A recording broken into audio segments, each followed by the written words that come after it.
6 глава. Өнүгүүгө установканы түзгүлө. Кантип миллиардердин ой жүгүртүүсүн өнүктүрсө болот. Мен Кювестеги Дювал стритте велорикшанын арткы отургучунда олтуруп кетип бараткам. Биз Флеминг стритке бурулдук. Мен үмүттөнгөм, менин айдоочум ылдамдыкты көбөйтөт деп. Анткени чындап жаан жааган аткан. Күтүлбөгөн жерден ал токтоп калды. Так биздин алдыбызда жолду короз жана 4 жожо кесип өтүп баратышты. Өзүнүн балдары менен дем алыштан сейилдеп жүргөн папочка. Менин айдоочум Эквадордон келген студент эле. Ал жайкы каникулда өзүнүн досторуна келип, бир канча бакс иштеп тапчу.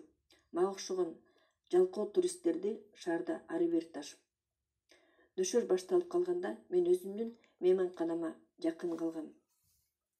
Айдоочу жинденип педалды басып, акыры биз мейманкананын алдында өскөн чоң бактын алдына келип токтодук. Мен ага $20 берип, тезинен ишти карай чуркадым. Бирок байкаганга жетиштим. Анын көздөрү жайнап калганын, жаңы жылдык елканын отторундай болуп. Албетте баары салыштырмалуу. Эгер мен бир жакка шашып баратсам, мен тротуарда жаткан $20 албайт болчумун. Бирок бул жайкы каникулда иштеп жүргөн студент үчүн $20 күндүн окуясы болду. Мындай салыштырмалуулукту андан кийин да көрсөңөр болот. Мен социалдык тепкич менен өйдө жылып баратып, өзүмдү бай сезе алам. $5000 туфлини сатып алып атканда. Бирок Ричард Брэнсон ай сайын ошол эле сумманы коротот. Анын үйүндө дайыма жаңы үзүлгөн гүлдөр туруш үчүн. Мен жакында Цюрихтен самолет менен учканда Delta Airline компаниясы менен салондо фильмди көргөзүштү. Уолл-стрит жөнүндө классикалык кино каналында. Анда сцена бар экен. Чарли Шиндин карманы картинаны карап отуруп байкап калат. Майкл Дугластын карманы Гордон Гек. Балким картинаны сатып алып атканда абдан таасирленсе керек. Гэрол Ханнестын героинясы ага бул картина $400,000 турат деп айтат. $400,000 деп таң калат ал. Бул акчага деңиздин жээгинен үй сатып алса болот болчу. Балким Нью-Джериден деп көңүлсүз айтат деген. Мындай окуялар биз жашоону кандай караарыбызды айтат. Өзүңөр жашап аткан өсүп өнүгүүнү кандай түшүнөсүңөр? Жакында эле мен таанышым менен киного бардым. Биз кире бериште кинонун башталышын күтүп турганда, суунун бутылкасы $2,5 турарын айтышты. Кичинекей кола деле $2,5 турат экен. Ал сууну заказ кыларын айтты. Анын ою боюнча бутылкадагы суу кинотеатр үчүн көп турат, лимонадка караганда. Ал коланы каалаган, бирок сууну заказ кылды. Анткени түшүндү. Суу бул мекеме үчүн кымбатыраак турарын. Ал ошону менен кинотеатрдан өч алгысы келди. Кымбат баа үчүн. Кандай ойлойсуңар? Бул жерде сөз өсүп өнүгүү үчүн установка жөнүндө болуп атабы же кедей адамдын менталдуулугун көргөзөбү? Менде дагы бир досум бар. Анын чакан бизнеси бар. Узак убакыттар бою сатып алуучулар прилавкага жакындаганда алар арткы дубалга жабышкан кызыл красканы көрүшчү. 2 жыл бою мен андан сурандым, красканы тазалап коюусун. Дубалды кайрадан агартып сырдап чыкканын сурандым. Бирок ал отказ кылды. Анткени краска сырткы дубалда болчу. Ал красканы арендага берүүчү өзү сатып берүүсүн талап кылчу. Ал дубалдын ички гана бөлүгү анын камкордугу деп эсептечү. Акыры 3 жыл талашуудан кийин менин досум дубалды сырдасам аренданы азайтууга тийиш болосуң деп коркуткандан кийин арендага берүүчү акыры дубалды сырдады. Бул сырдоо $150 болду. Ошентип 3 жылдан кийин менин досум өзүнчө канааттанып калды. Анткени дубалды сырдатты. Ал үчүн төлөгөн жок. Бирок ошол волокитага канча деген саатын коротту жана Ушул жылдар бою ал сатуучулар үчүн кандай сезим калтырды? Биз айтып өткөн мисалдардын баары жашоо установкаларына тийиштүү. Так ушул установкалар аныктайт, адам кенен кесири $5000 корото алабы жаңы үзүлгөн гүлдөр үчүн. Ошол эле убакта башка адамдар ушул эле акчаны машинага коротсомбу деп ойлонуп атканда. Эмне үчүн кээ бир адамдар $20000 жылына иштеп табышса, а башкалары шаардын четиндеги клубка ай сайын $20000 төлөп жүрүшүп, 10 эсе көп табары ошол менен түшүндүрүлөт. Акыл эстин установкасы керемет, анткени ал сиз эмнени сатып аларыңызды аныктайт жана сиздин киреше деңгээлиңизди аныктайт. Потенциалыңызды кандай баалайсыз жана акыл эсиңиз кандай, ден соолугуңуз кандай экенин аныктайт. Акыл эс установкасы сиздин максатыңызды аныктайт, сиздин колуңуздан келерин же келбесин аныктайт. Адамдар менен болгон мамилеңиздин күтүүсүн аныктайт. Сиздин акчага карата установкаңыз гүлдөп өсүү формасын кандай кабыл аларыңызды кескин түрдө аныктайт. Менин бизнес командамдагы мүчөлөр менен сүйлөшкөндө мен дайыма баса белгилеп айтам. Алардын чексиз потенциалдык мүмкүнчүлүктөрү бар экени жөнүндө. Бирок бул концепцияны бир дагы адам олуттуу кабыл албайт. Эгер кимдир бирөө жылына $20000 иштеп тапса, ал чексиз киреше деп $30,000 же $40,000 эсептейт.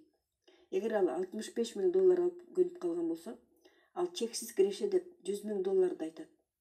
Эгер ал ушул цифрага көнүп калган болсо, анда ал чексиз киреше деп $200,000 эсептейт болчу.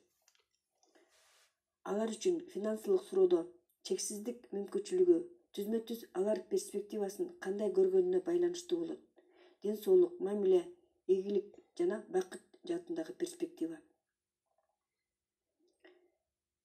Мен келтирген күтүү тепкичиндеги мисал адамдагы сознаниясын демонстрация кылат. Так ошол сиздин сознанияда болот. Гүлдөп өсүүгө багытталган установка. А бул такыр токтобогон чексиз процесс. Башында сиз ойлойсуз, $75 бул чоң сумма деп. Эгерде үйдү гүлдөр менен оформить эткиңиз керек болсо. Акырындык менен сиз $150 оформление болгонун сулуулугун байкап баштайсыз. Андан ары ойлоп баштайсыз. Ар жумада гүлдөрдү алып келип турса жакшы болмок деп жана андан ары свежий гүлдөр үчүн сиз айына $1,500 коротконду норма катары көрүп каласыз. Ал сизге жагат. Анткени сиздин жашооңузга алып келип аткан сулуулукту баалайсыз. Мен Лас-Вегаста ойлонуу мастери деген курсту өткөрүп жүргөндө, биздин отелдин магазининде $10,000 кошелек сатылчу. Мен өзүм кошелекторго маани бербейм, бирок билгем менин группамдагы бардык аялдар ошол кошелекти талкуулашчу. Аны сатып алган аялга ал көп кубаныч тартууламак. Сиз $10,000 кошелек үчүн корото алат белеңиз, же туфлиге, же сонун пальтого. Сиз поездде $700 отуруучу орундуктар үчүн төлөгөндөн көрө, биринчи класстагы купе үчүн $15,000 корото алат белеңиз. Кандай ойлойсуз? $450,000 корото алат белеңиз бир картина үчүн, аны гостиныйга илип коюу үчүн, же скульптура үчүн, холго коюп коюу үчүн. Албетте булардын баары салыштырмалуу. Эгерде сиз жылына $20,000 иштеп тапсаңыз, анын $10,000 кошелекке коротсоңуз акылсыздык болмок. Бирок сиз эмне үчүн $20,000 табасыз, эгер андан да көп таба ала тургандан кийин? Ички чыныгы сознанияны түзүү бул сиз эмнени өзүңүздө болтура аларыңызды аныктайт. Ийгиликтүү, бакубаттуу адамдар жагымдуу мүмкүнчүлүктөрдү көрүшөт. Алар эч убакта бул чындык эмес деп ойлошпойт. Алар жашоодон жакшыны гана күтүшөт. Гүлдөп өсүп өнүгүү сознаниясы бар адамдар кыялкештер. Алар өзүнө эң жакшы жолду тандашат, өзүнүн планын ишке ашырыш үчүн. Жана эң башкысы алардын айланасындагы адамдардын негативдик ишенимдерине ишенишпейт. Эгер кимдир бирөө айтса, бул идея өтө эле оор, аны ишке ашырганга болбойт деп, алар жөн гана жылмайып коюшат. Аларды элдин коркуткан эскермелери менен коркута албайсың. Бул элдер жаман дегенди билгизбейт. Алар чындап ишенишет, муну жасабаш керек деп. Факт менен ишенимдин айырмасын алар түшүнбөйт. Мисалы, Детройтко бир бойдок жигит келди. Ал стойканын жанында турган өзүнө жаккан кыздан сурайт: "Мени менен бийлейсиңби?" деп. А кыз болсо аны башынан аягына чейин карап: "Сени мененби?" деп баш тартты. А жигит дароо үйүнө кетип калды, жараланган жүрөгүн дарылаш үчүн. Кийинки жолу ал башка клубдан дагы бир кыз менен таанышкысы келди. Кайра эле отказ алды. Акыр аягында ал далил алды: Детройттогу кыздар бой көтөргөн кыздар экен деген. Башка жигит дагы Детройтко келди. Ал жашаган үйдүн лифтинен кошуна жашаган үй бүлө жубайлары менен кезигип калды. Алар аны ужинге мейманга чакырышты. Бир нече күндөн кийин анын мотоцикли сынып калды жана жакын жерде өтүп бараткан машина өзүнүн жардамын сунуш кылды. Ал жигит Детройттогу адамдар абдан боорукер, меймандос экен деп ойлоп калды. Эми ушул эки жигиттин кимиси чындыкты билишет. Ар биринин өзүнүн көргөнүнө ишенишет. Бирок экөөнүкү тең факт эмес. Жөн гана ал жигиттерде ишеним орноп калды. Бирөөндө ага пайда келтирүүчү ишеним, а экинчисинде тескерисинче. Алардын жыйынтыгында эмнени күтсө, ошол окуяларга кабылышат. Ар бири өзүнүн ишенип алган ишенимдеринин курмандыгы жана дайыма анын далилин табышат. Тиги же бул ситуацияга кандай реакция кылсаңыз, дээрлик толугу менен сиздин сознанияңыздагы установканы аныктайсыз. Мисалга, менин досум Меттин алалы. Бир жолу кечинде биз тамактанып алалы деп бир заведенияга токтодук. Ал жерде тооктун грилин сатат. Биз эшикке жакындаганда ал айтты: "Мен точно билем, тооктун грили жок калды. Менде бир жолу ушундай болгон. Мен кирсем, грил калбай калыптыр. Кантип эле ушундай жерде грил калсын?" Анан эмне болду дейсиңер? Биз кирдик. Мен ужин заказ кылдым, 3 тооктун грилин алдым. Ал болсо 3 пикантный гриль заказ кылып ужинге. Жана чын эле ал калбай калыптыр. Ал мени карап, колун жайып: "Мен айтпадым беле" деди. Эми кенен түшүндүрүп берсем болот. Менин досум өзү тооктун грилинен ажырап калганын. Бирок кийинки жолу түшүндүрөйүн. Азыр болсо мен силердин көңүлүңөрдү анын сознаниясындагы установкасына бургум келет. Ал өзүндө жаман нерсе болоорун күтөт, ошондуктан ал ишке ашат. Мен аны жакшы көрөм. Ал 300 негативдик ишенимдерди күнүгө айтат, а мен аны дайыма токтотуп турам. Токто, сен азыр дагы бир жаман нерсени өзүңө тартып атасың деп. Секундага ал токтоп калат да, ойлонуп калат да: "Мейли, бул адилеттүү эле. Менин чемоданым акыркы нерсени баары бир көрсөтөт" деген сыяктуу бир нерсени сүйлөп коет. Кызыктуубу? Туурабы? Сиздин сознаниядагы установка сиз кабылган любой ситуацияны ар кандай түстөгү боектор менен бойойт күнүгө. Жана ошондон түзмө-түз көз каранды сиз жашооңузга эмнени тартып алып атканыңыз. Кээ бир адамдар чексиз ийгиликке жетем, чексиз акчаларды алам деп ойлогонду жакшы көрөт. А Мет сыяктуу башка адамдар эң жаман нерсени күтүшөт. Сиздин күтүүңүз бардык окуяларды кандай краскада көрөрүңүздү аныктайт. Күнүгө сизде болуп турган жүздөгөн окуялар. Ал эми ал сиз тиги же бул кырдаалда өзүңүздү кандай алып жүрөрүңүздү аныктайт. Ар бир кичинекей болуп көрүнгөн чечимдер сиздин келечегиңизди аныктайт. Эгер сиз байлар гана байыйт, акча табыш үчүн акча керек деп ойлосоңуз, сиз жакырчылыктан кутулуу үчүн эчтеке кылбайсыз. Сиз ойлойсуз бай болгум келет деп.